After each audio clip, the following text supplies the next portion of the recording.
And then now we're going to have the wrap-up panel with our journalists who will be able to respond and give us insights about what they've heard. And then we'll open it up for other insights and comments from the gallery, if you will. So eager to hear also, what do we hear today? What themes have emerged for us? What steps might we take to move forward? And looking forward to hearing this rich conversation. So,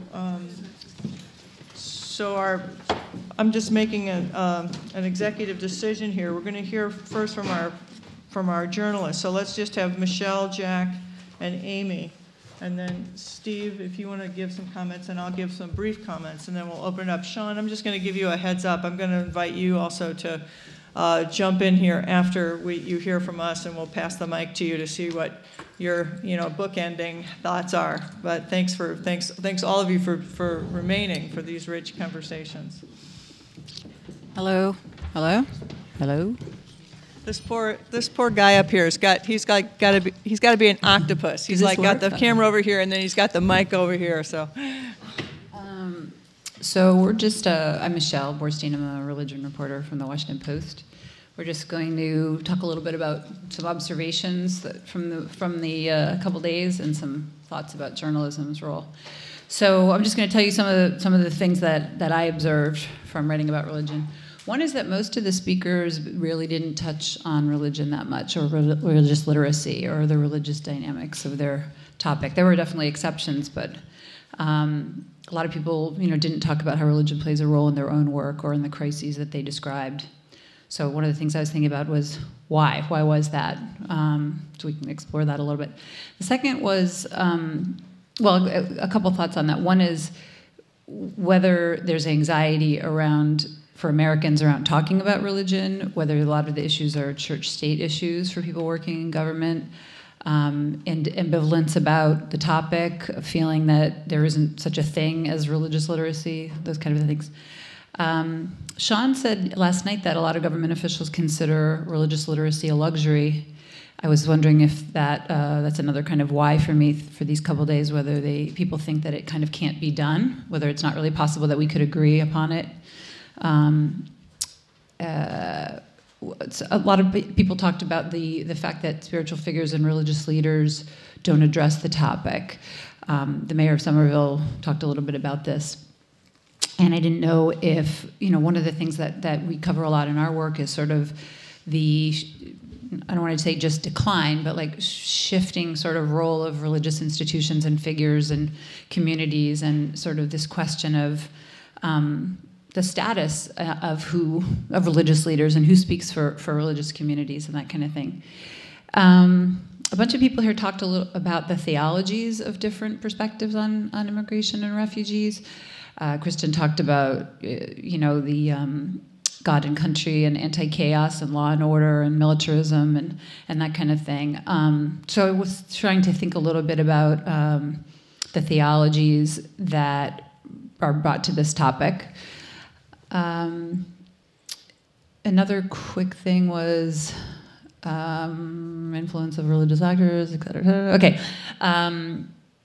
Another thing is about the role of government, and even though obviously people talked about the hostility towards government, I feel like in the years that I've been covering, 12 years I've been writing about religion and living in Washington, that in a way we've almost kind of made religion more of a type of a god, maybe an anti-god, but I mean just the emphasis on religion, the power, of religion, of government, whether it's we see it as a partner or big brother or expression of our values or our tormentor or oppressor, but there's just this enormous weight and pressure on government, expectations of government. And I feel like that is, our culture. We have 23 different shows about Washington, the West Wing, and all these. It's just the prominence of government and our expectations of it, including by people who are skeptical of it, also are guilty of elevating it. So then I'll just quickly say a few things about journalism, and then we can pass it to the other folks.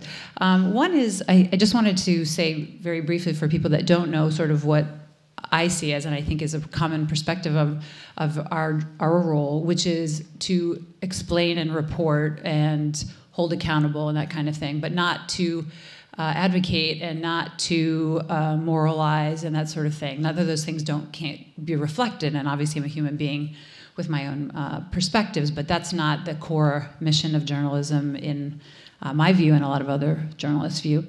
Another thing is just this thinking about, I don't mean to sound defensive, but the media. So if you say the media, you're really part of the problem. I mean, you really need to be more specific because there's so many of us that do this. It's very different. I mean, it's just there isn't a media.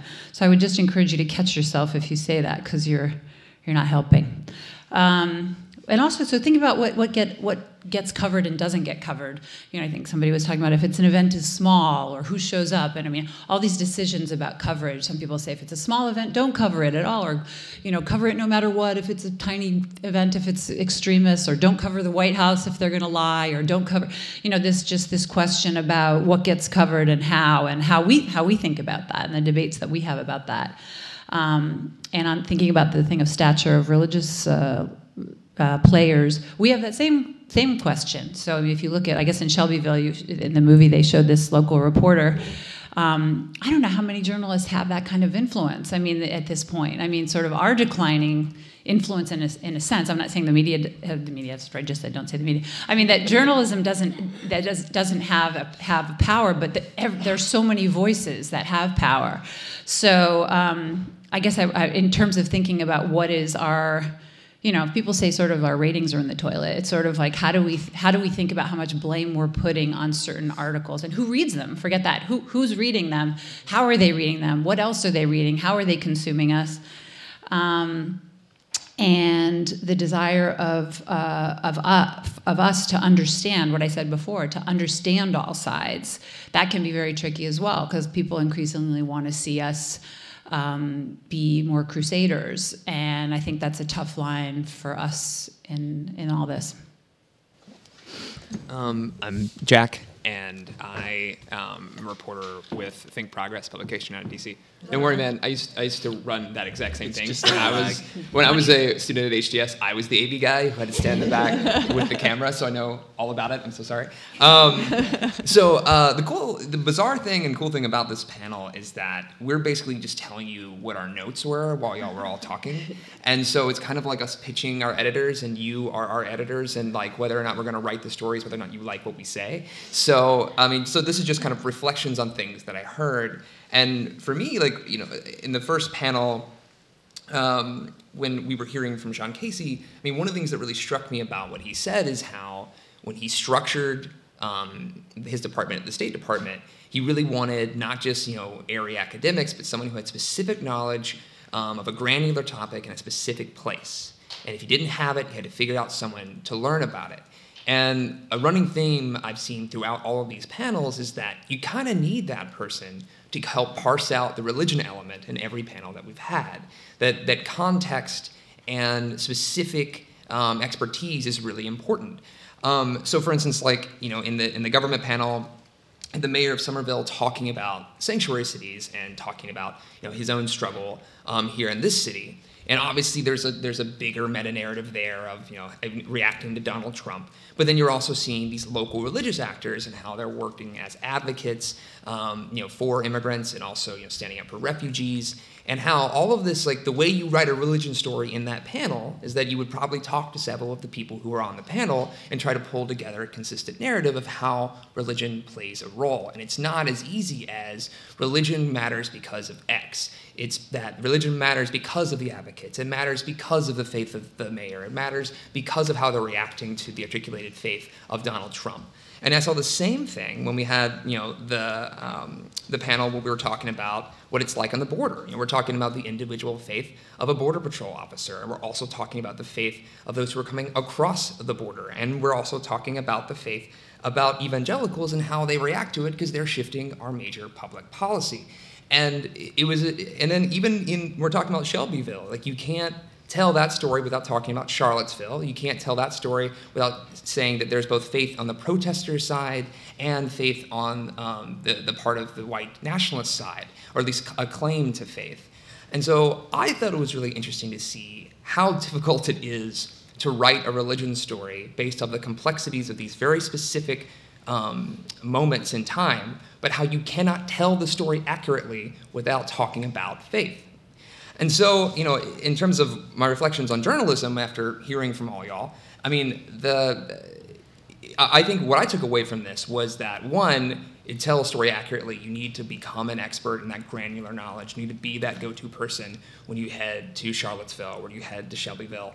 One of the things I've noticed as a journalist this year covering religion is it is impossible to tell the stories this year without knowing that religion is there. I mean, if you went to the airports after the Muslim ban came down, the people at the front of that line were holding scripture in their signs, who were welcoming people who made it through customs. And when you went to Charlottesville, there was a line of clergy and some people from HDS who were down there staring down white supremacists. And so, knowing that that story is there, but knowing that you have to look at it, look for it is really important. And one thing I also thought was really helpful in these panels and that journalists need to recall is that history is really important. The amount of times that we've heard in these panels how you have to reference something 30, 40, 100 years ago to understand what's happening right in front of our eyes, or the fact that it's just always been this way, that there's, history doesn't necessarily repeat, but it definitely rhymes. Like that became a running theme throughout these panels as well.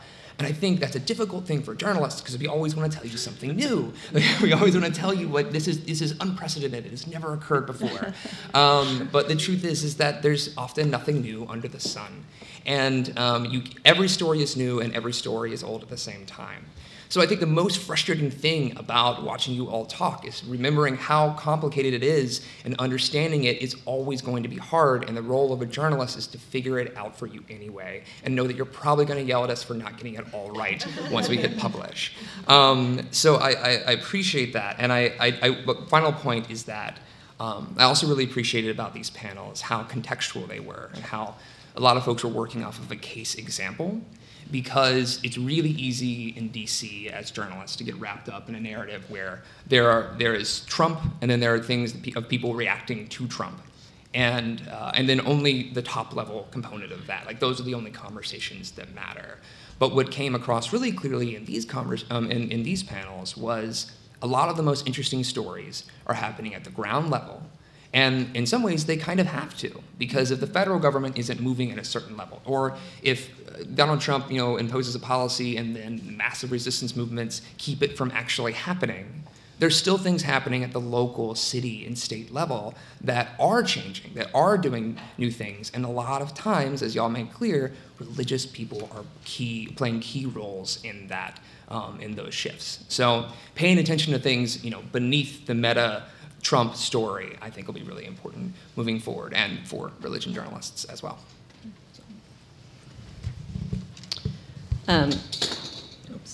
Like Jack, I am another HDS alum. Thank you. Did not run the AV equipment, but I started here about 20 years ago, and it's really such a pleasure to be back. And I can't thank Diane and your colleagues more enough for this just overall project that you're working on, because I know there are many of us who were so dying for this kind of conversation while we were here. Some sort of both acknowledgement that so many of us were at HDS to combine a study of religion with another career field, but also some guidance of how we might do that instead of figuring it out on our own. So for those of you who are here now, you are very, very lucky. You have no idea. I feel like Jack and Michelle and I are probably living out the pet peeve of Michelle's, of the fact that you can't describe media as one thing, because we have three very different takes on what we've seen in the different panels here. And we also should acknowledge we're three religion reporters, so we're always looking for religion in stories and always looking for that aspect of it. I've also spent a lot of my career as an editor, and so part of my job has been to teach my writers, who are by and large not religion people or thinking about religion in stories, to not overlook that part of something that they may see as initially having nothing to do with religion.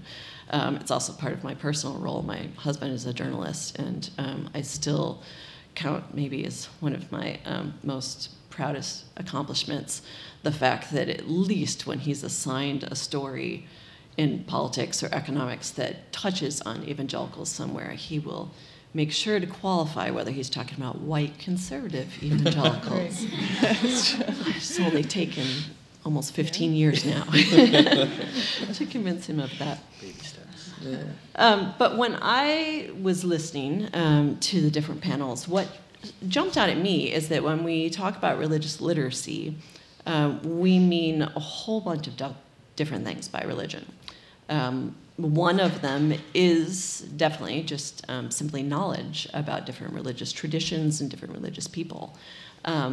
But it's not usually in the form of, could you pass a pop quiz on what the difference between Shia and Sunni Muslims are? It obviously goes to what Sean was talking about yesterday in terms of who do you connect with to tell you about something. We spent some good years here at HDS learning as much as we could, but even I know that just my intro to Islam class is not going to be sufficient for me to write most of my pieces. I need to know who to go to school me on that. But that's just one piece of it.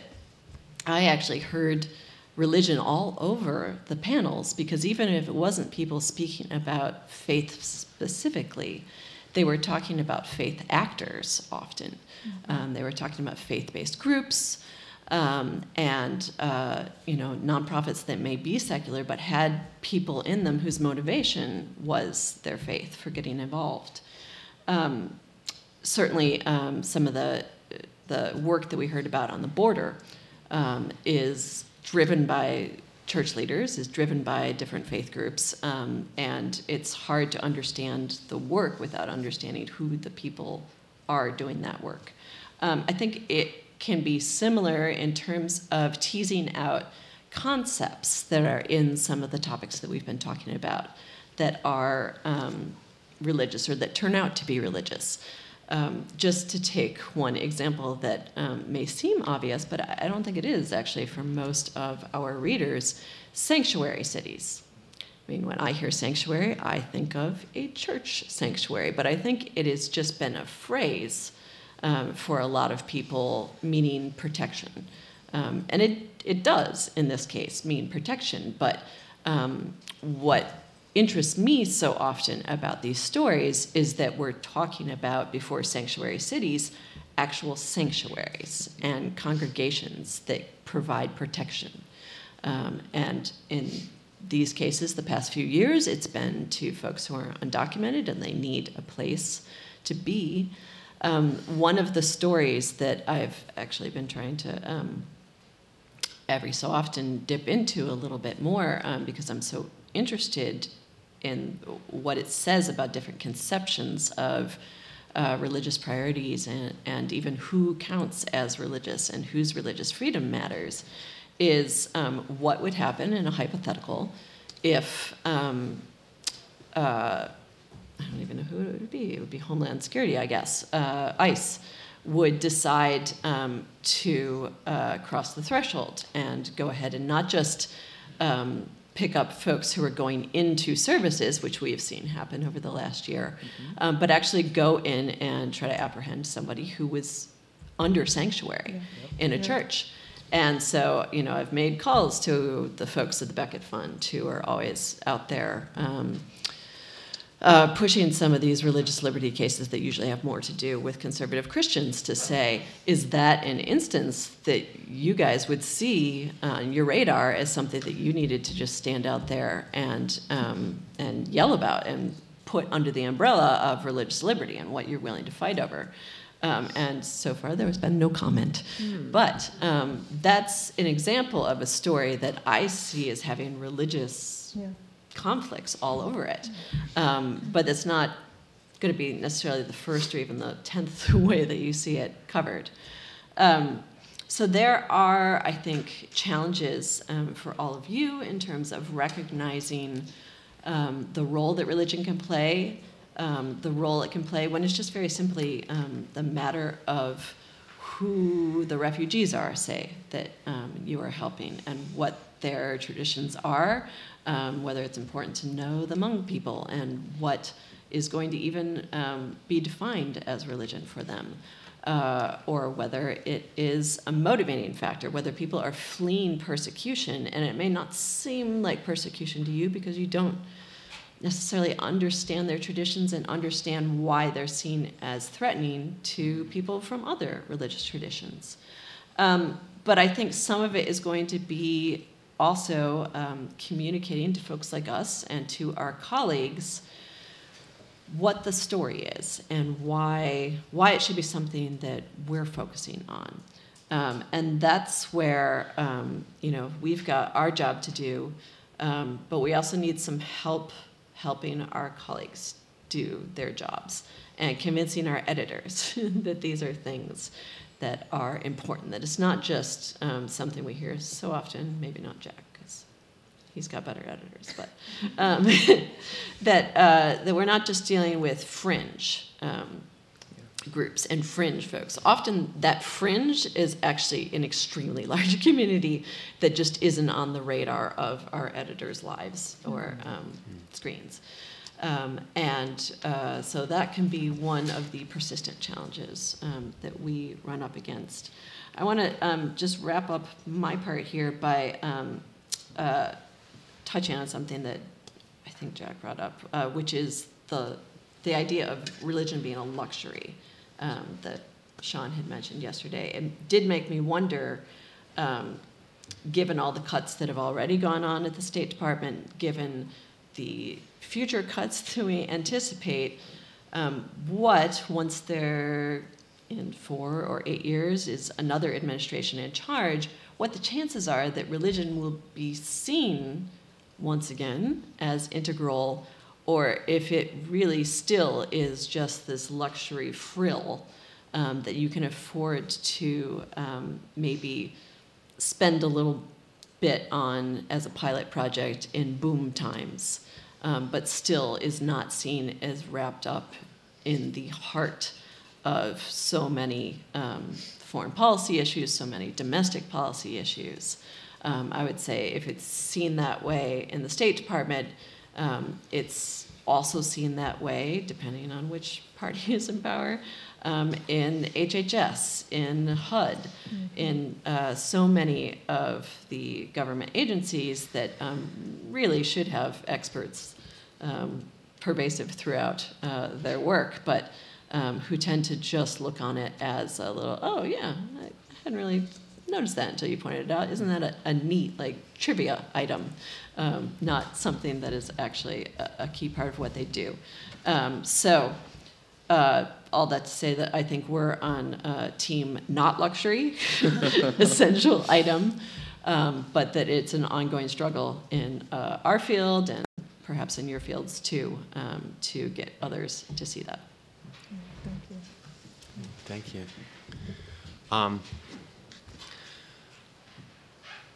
I really enjoyed yesterday and today with the interactions, informal interactions, and on the panels. I tend to think of religion and politics and religious literacy and government at the national and even international level and not at the local level. And so it was really great that you all put together this event in a way that focused so in a much more finely granular way. It was a wonderful mix for me of people who work in government, people who work in faith-based organizations, people who work in secular nonprofits, academics like myself, and members of the media, or journalists, whatever you want to be called. Thank you. I had 3 things I heard and then 2 questions I have, so I'll just go through them. The 3 things I heard, one was that what Sean said last night, where he said, I knew what I didn't know. And when I talk about religious literacy, I talk usually about 4 things: some kind of knowledge about the world's religions, some kind of comparative perspective, empathetic understanding, critical engagement. I talk about those 4 things, but usually when I talk more at length about it, I talk about this idea of a kind of humility, a kind of epistemic humility, as we might say in academia. And just being aware when you don't know something that there's something to know. right? I mean, I think in some ways that's the best thing that religious literacy delivers. It isn't that in the given moment you will know that you will have the Rubik's Cube, combination. It's that there is some puzzle to solve here, and in order to solve it, you need to know something, and you don't know that thing. That seems to me almost the essence of it. And so that was one thing I heard that I thought was really important. Scott Harshbarger made this reference this afternoon about fake news working because people don't understand basic civics. And it made me think of an argument that I've heard and used, that fake news works because people don't understand religion, that one feature of our religious illiteracy and one virtue of religious illiteracy is that when we have a country that's so deeply religious and we have a population that knows so little about it, and we have voters and elections, there's just an invitation to politicians to just talk smack about religion that isn't the case. And when we don't have enough reporters and we don't have enough voters who are willing to call that silliness and misinformation out, then it just encourages more and more of this stuff in the public space. So fake news works because people don't understand religion, and we can chase some of that out if we understood a little more. A third thing I heard, and it may be the most important I heard for me, is this challenge from yesterday about getting involved in storytelling. Academics are very enamored of arguments. When I advise a dissertation, I want to say to my student, what's the argument? Where's the evidence for your argument? When I write an op-ed, I have an argument. But arguments don't work very well in ages when people aren't willing to be persuaded by arguments, and also when we have this sort of truthiness reality that when you marshal facts for your arguments, those aren't necessarily going to be credited as facts. And so in that space, and maybe that space is as old as the first humans who told the first story, stories really matter. And I think this is something that in the realm of activism, in the realm of academia, we can do a lot better job. And we can ask questions like, what role might religion play in this story that we are observing? And then what role might religion play in a story that we want to tell? One of the political stories of my adult lifetime is the absolute victory of the right over the left in the culture war space because of better messaging and because of more resources toward that kind of messaging. And so this idea of thinking about what stories we have to tell in our own work and then what role religion might play in them, I think is a challenge that I'm taking out of this conference. The two questions I have, one is I really want to know more, and here I'm on Team Michelle. I want to know more about how religion comes up in the day-to-day lives of the people we heard from on the panels. We did hear about religious actors, and that's true. And that was almost always, well, okay, I'm working with these folks, and they're in church groups or they're in faith-based groups, and they come across my screen at different times during the day. But I didn't get as much of a sense of how religion plays a role and how religious literacy might fit into that and how religious illiteracy might frustrate those roles that people are playing. So that's one thing that I would really like to know. How does religion come up in the day-to-day? I'm thinking of very specific things. For example, my colleague Linda Barnes at Boston University, she writes about religion and health, and she's very keen on religious literacy and health. And she talks about and she's a religious studies PhD who works in the Boston University Medical School. And she is keen on training doctors and nurses to say, oh, it's Ramadan. Oh, are you Muslim? Oh, do you take your pills during the day? Because maybe the answers to that would be, yes, yes, no. In which case, that's really important information for a doctor or a nurse to know. in fact, it could be life and death information for a doctor and nurse to know. So I'm curious about that. What's the equivalent of that in people's work? And then the second thing I want to know, again, goes back to Sean Casey's talk. I want to know more about what academics like myself can do to bolster religious literacy in this government space. I appreciate the argument, the observation that so much of this is local. But I would like to ask that question that Sean says he was asking, and I know he was asking with his group of 35 some odd people he was working with, how can we help you achieve your goals? So I would be curious to know more of that from you all. How can academics like Diane and myself do more to achieve the goals of the work that you're interested in doing? Great. So thank you so much for having me. I really enjoyed this. Yeah. Thank you. I'm going to say just a few things, because I, first of all, thank all of you, and you kind of helped me check off many of my comments, so I won't repeat. And then, Sean, we will hand you the mic, let you speak from up there. So I want to pick up on the theme that both Melissa and Erica raised, which is this challenge to the public-private partnerships. I think that's a really critical theme that I share for two reasons. I share. Well, the primary reason I want to raise it is it's related to what Erica was talking about, which is this way that is our charity undermining our justice. And I think the issue of the accountability of governments and government agencies to live up to what I believe is a fundamental function of governments, which is to become and provide a fundamental safety net to make sure that the most vulnerable among us, whether those are temporary vulnerabilities or systemic ones that we should be working to overcome, that's an important civic role for our governments. And the neoliberal framework is intentionally designed to undermine that role. And so, without going into the technical dimensions of that, that's part of the money that has gone into the messaging that has created this suspicion about governments. And religious communities then are playing into this in a way. So for me, though, I also want to say there's plenty to do. So it's not like religious communities should stop doing the kind of work that they do and have always done.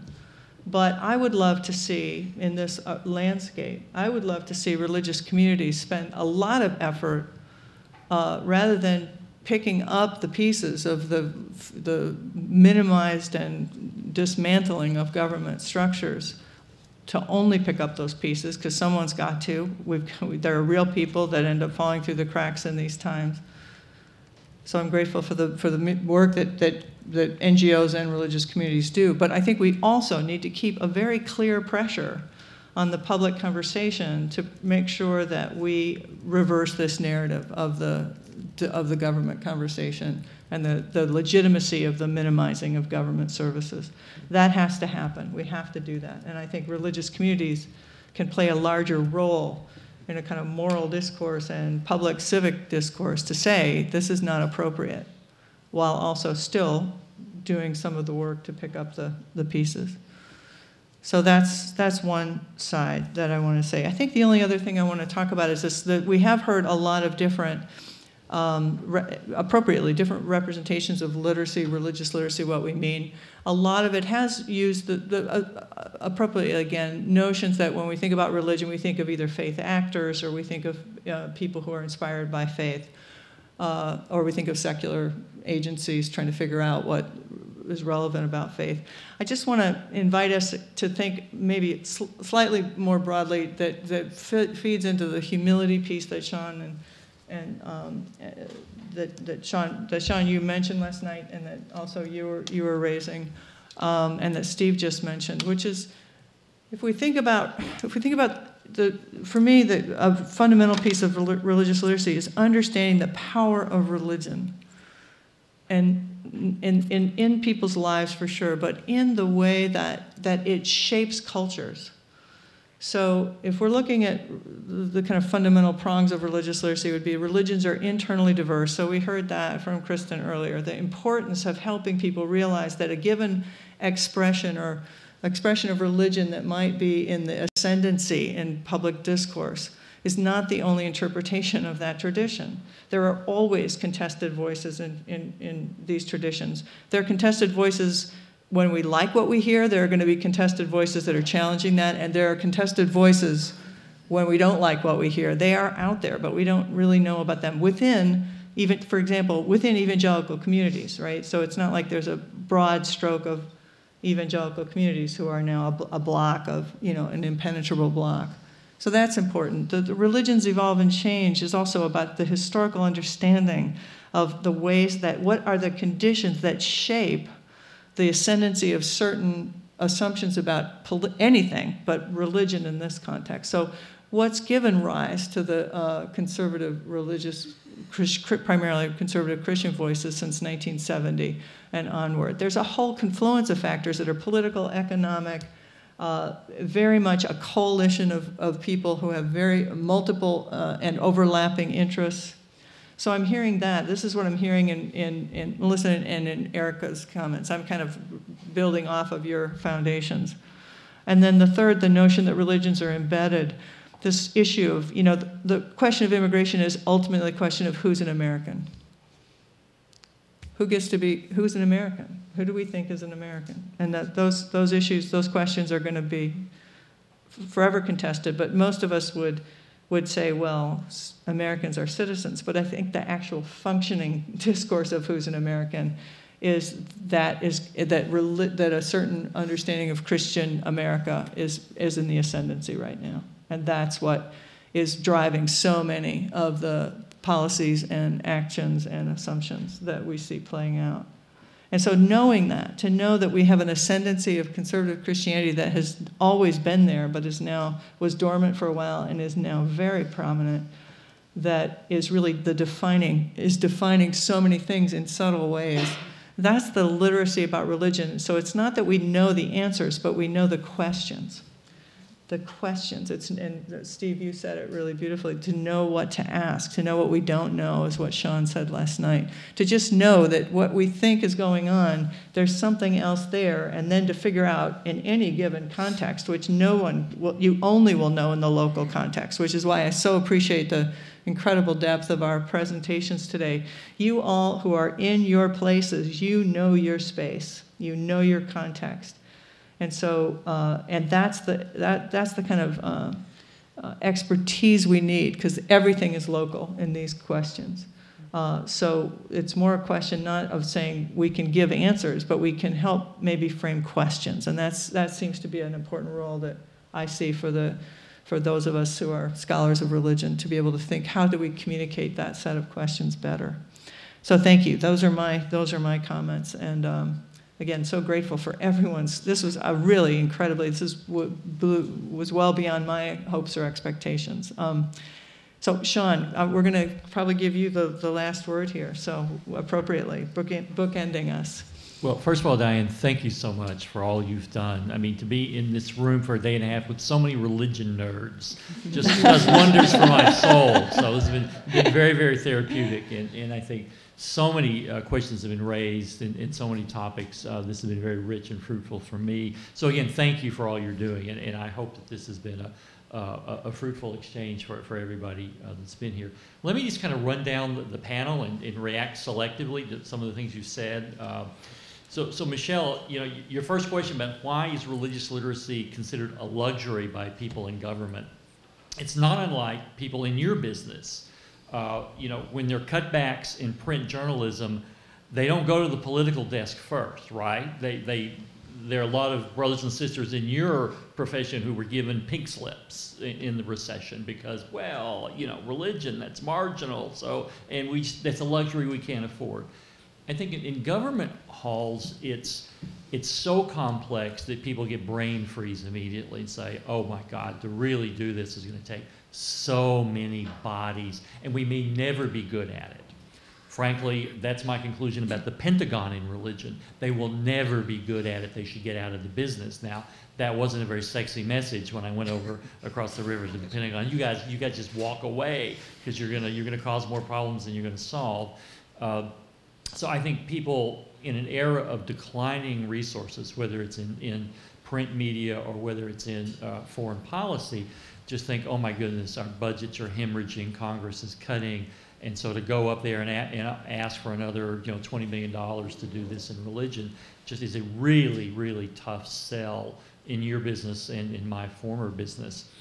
And that's unfortunate. I will also say in particularly not in print media, well, print media to a degree, but also in electronic media, the real people who need to learn religious literature are two classes: editors and bookers. Okay, I cannot tell you how many times I got calls from Bill O'Reilly's staff. Okay, Bill's decided our editorial meeting at 10. We're going to have 2 people on to discuss the ethic or the morality of invading Iraq, and we've got somebody in the pro chair. We need somebody to be in the anti-war chair. Will you fill that chair? Now, I originally said yes, like back in 2003 when I was first in town. I realized I'm just a prop, right? And I'm going to get destroyed if it's in a right-wing Fox News environment. I don't do that anymore.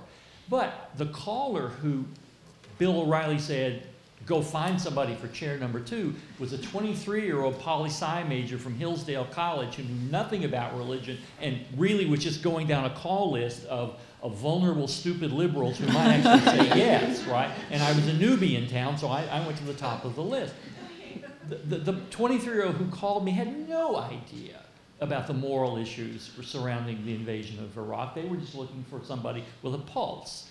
But those are the folks, at least in terms of a lot of television analysis of religion reacting to an immediate story, that's who the editors turn to. And they say, well, you go call somebody and book somebody for 5 o'clock tonight.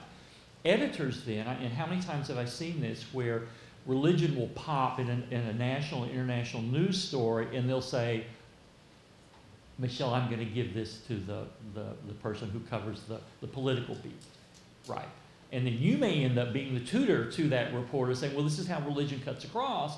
But so I think editors many times don't understand that a religion reporter may have more sophistication in covering popping a news story.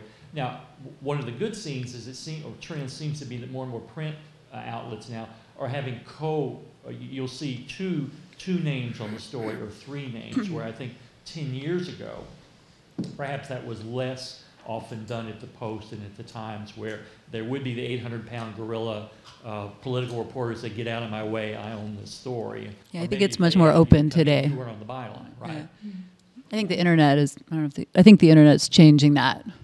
It's a much more open marketplace today than it used to be. Sean, I'm going to give you a warning. We've only got about 2 more minutes. Okay. I also agree that the context is radically important here, and that's why it's so difficult. You may understand the dynamics of the Muslim community in Murfreesboro, but that doesn't mean you know anything about the dynamics in Baghdad. And the same is true for Christianity, and that's why it is so complicated.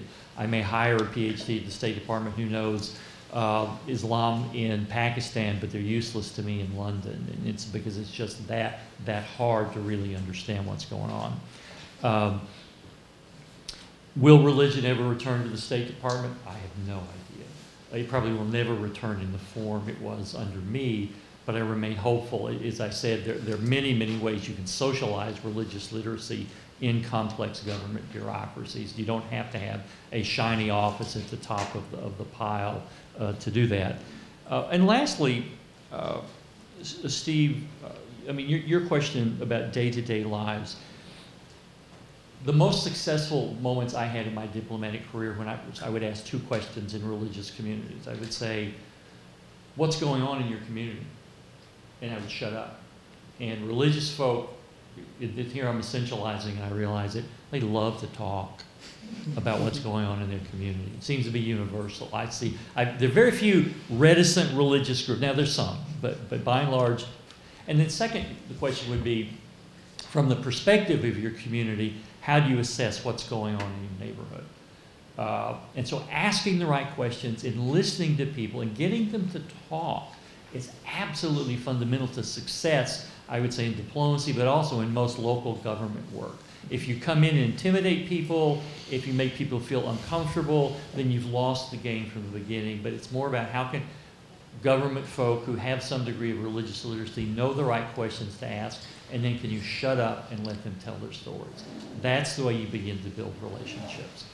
I grew up in a family, we argued a lot. My dad used to say we had 3 sacraments, so we had baptism, Eucharist, and argument in our household. Those are sort of the 3 sacred acts that you did. But we argued through storytelling. I grew up surrounded by amazing storytellers. So I think argumentation can go on in the form of storytelling. And the last thing I'll say is if progressives are going to get better at this governance thing, we need to tell better stories. When we do that, we win. When the other guys tell the better story, they win. Yeah. Thank you. I'll Thank stop. you. It's Thank been you, great. Sean. Thank you. Let's give a round of applause to the panel. And if I may, just a few more closing remarks. I just have to give a heads up to say, actually, religion has always been and will remain at the State Department, but the conservative dimension of Protestant Christianity is what's there and growing and stronger. So religion has always been there.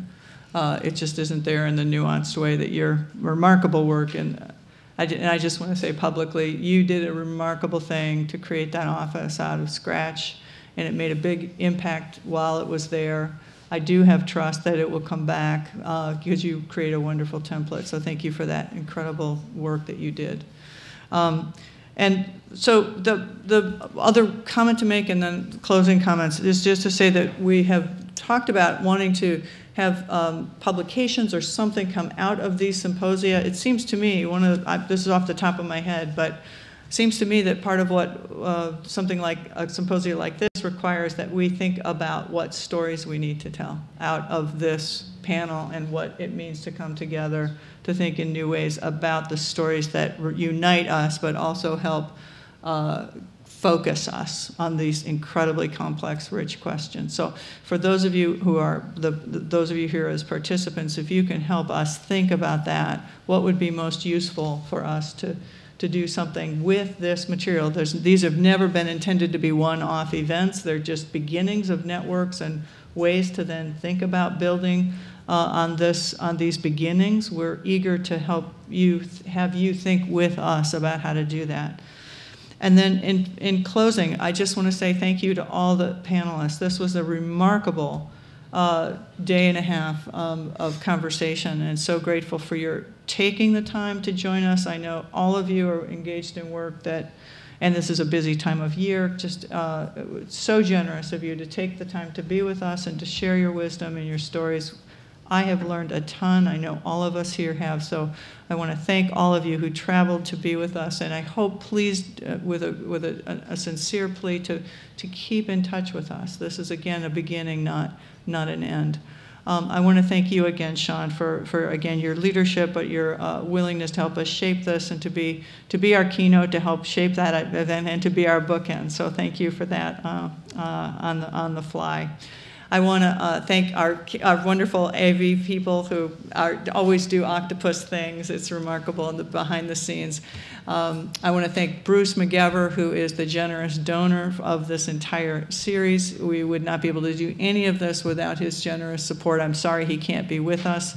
And then finally, but before final is to thank Steve again for partnering with us in this. It's been such a great synergy to bring these two institutions and our two ideas together. So thank you again. He came off sabbatical to do this. That's the other thing I want to say thank you, especially for that. And David, who left earlier, has been a remarkable leader in this initiative as well.